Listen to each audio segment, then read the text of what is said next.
I'll be trying to print one file. It's one PDF. So when printing, you can make shortcut command and then press P. Command and then command and then press P for a shortcut only. Okay. Now, so this one will appear here because I added on already the IP of the print. The current IP of the printer is .8, 192.168.8. This is from our router here in our service center, okay?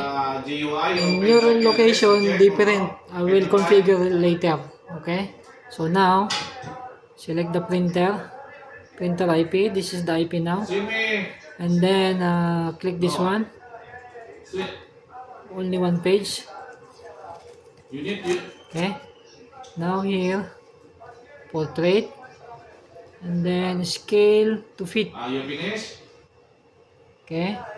And then fill entire paper. Okay. So the size is We will close 2 p.m. today. like that. Okay. So as you can see, my receipt is fitting on the whole paper size now. Here, it will fit now like this. So I will be printing now. No, only we close after As you can see, this is the print of my receipt now, my sample receipt. So what will I do now is to change the IP address. Depend on your location.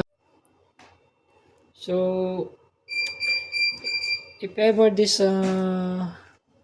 printer IP is wrong, you can press this one, turn off. This is turn off now. After a few seconds, maybe 5 or 10 seconds, you can turn on while pressing this button. Okay, I will turn on. Now it's turned on. The LED is turning on, and then release. The test print will be printed, and then the IP address will be here. You see here 192.168.1.191. okay, that's the current IP. So here I will try to print. Press command P. Okay, here if ever you want to add, you can just add printer here.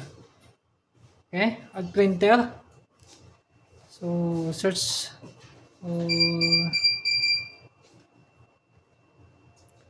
check this one, IP. This is in the middle.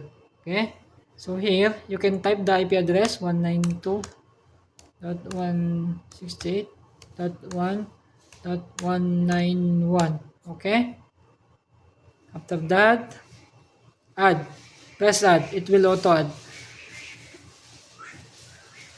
See, already exists because I had added already this one. Okay, cancel.